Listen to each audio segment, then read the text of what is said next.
Halo teman-teman semuanya, perkenalkan saya Gede Widiantara. Saya merupakan mahasiswa Fakultas Kedokteran Hewan Universitas Udayana angkatan tahun 2020.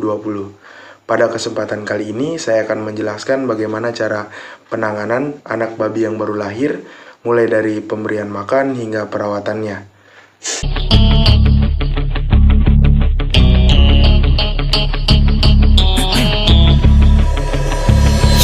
One shot on stage, what you got to play? Generic drops for days, still the people rage. Am I not insane? Can you stop and explain why these drops are so lame? Is money buying you fame? I'm fucking on, I'm killing it with this song. You haters can sing along or go back where you belong. Yeah, there's nothing wrong with giving up, moving on. Cause I took your girl to prom, she can't help but sing this song. Till the roof comes off, till the lights go out, till my legs give out, can't shut my mouth, till the smoke clears out, and my hyper raps, I'ma rip this shit till my bones collapse. Till the roof comes off, till the lights go out, till my legs give out, can't shut my mouth, till the smoke clears out. Babi merupakan hewan omnivora yang mana selain mengkonsumsi tumbuh-tumbuhan, babi juga merupakan hewan pengkonsumsi daging. Babi ini bersifat prolifik, yakni memiliki banyak anak dalam satu kali proses kelahiran. Babi adalah hewan monogastrik penghasil daging yang memiliki potensi besar untuk dikembangkan dalam rangka pemenuhan kebutuhan protein hewani bagi masyarakat luas. Hal ini disebabkan karena ternak babi memiliki keunggulan antara lain karena pertumbuhan yang cepat, konversi ransum yang sangat baik, dan mampu beradaptasi pada kondisi lingkungan yang beraneka ragam, serta persentase karkasnya dapat mencapai 65% sampai dengan 80%. Masa bunting pada babi. Masa bunting dimulai pada saat terjadinya pembuahan hingga saat kelahiran. Lama bunting berkisar 112 hingga 115 hari, yakni rata-rata 114 hari atau kisaran 3 bulan, 3 minggu, 3 hari.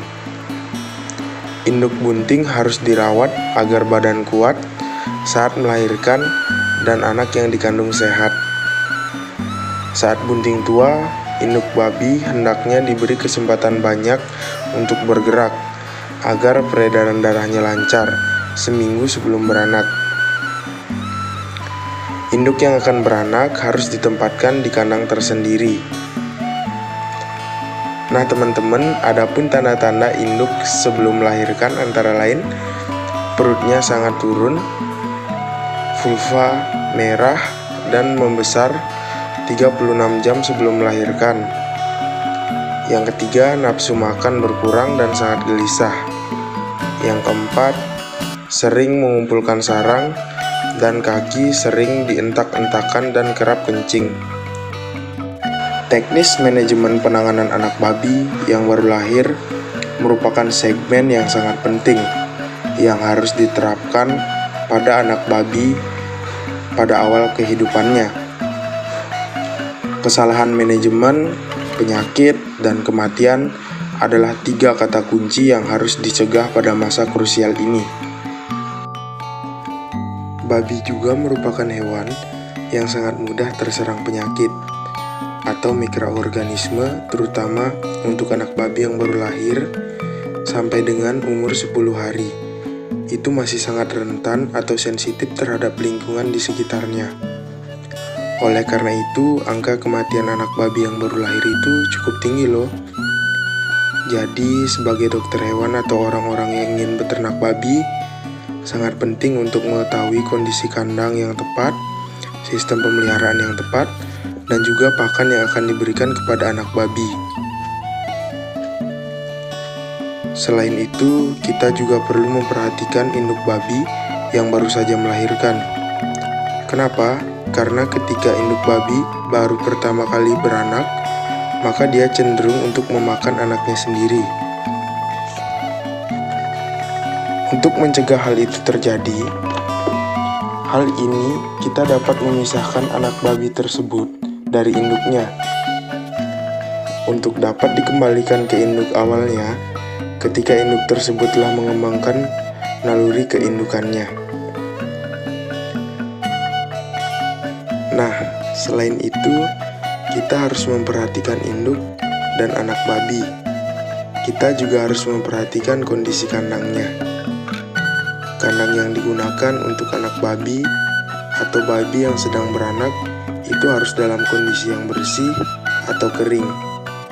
Hal ini berguna dan bertujuan untuk mencegah ambing pada induk babi itu tersumbat oleh makanan yang berair.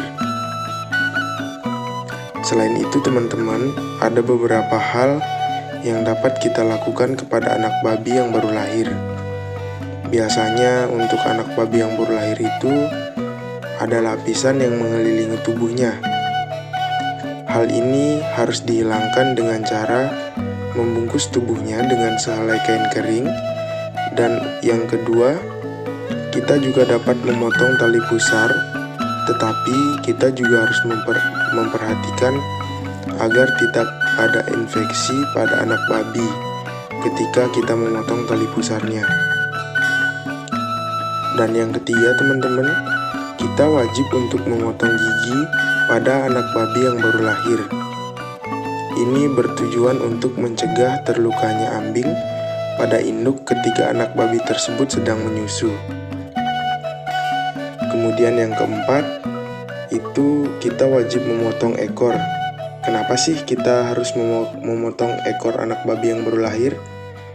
Nah, karena di beberapa peternakan ada banyak kejadian babi-babi tersebut menggigit ekornya sendiri atau menggigit ekor temannya. Kemudian yang kelima, kita juga perlu untuk menyuntikkan zat besi. Seperti yang kita ketahui, zat besi itu berguna untuk mencegah anemia pada individu. Dan yang keenam, kita wajib memberikan tanda atau nomor pada anak babi yang baru lahir. Selain sebagai pengenal, itu juga bertujuan untuk mengukur penampilan kelompok dan ketegasan dalam mencari bibit pengganti. Dan yang terakhir, kita dapat melakukan kastrasi atau kebiri pada anak babi jantan yang sudah berumur 2 minggu. Kenapa sih pada umur 2 minggu baru kita boleh mengkastrasinya? Nah, karena babi tersebut masih dalam ukuran yang kecil, jadi kita dapat merestrainnya dengan mudah. Nah, selanjutnya teman-teman, kita beralih ke pemberian pakan yang tepat baik kepada induk babi maupun anak babi yang baru lahir, guna menjaga kualitas dan jumlah susu yang akan diterima oleh anak babi. Anak babi sebaiknya seawal mungkin dikenalkan dengan pakan. Ada yang bilang 10 hari, ada yang bilang 7 hari, karena saat itu produksi susu mulai turun. Namun pada penelitian, pakan diberikan 36 jam setelah kelahirannya. Pemberian pakan sejak dini dilakukan untuk antisipasi jika susu induk tidak cukup dan untuk mengenalkan pakan agar proses penyapihan lebih mudah. Penyapihan dapat diminimalkan karena anak babi tidak terlalu tergantung pada susu sejak dini.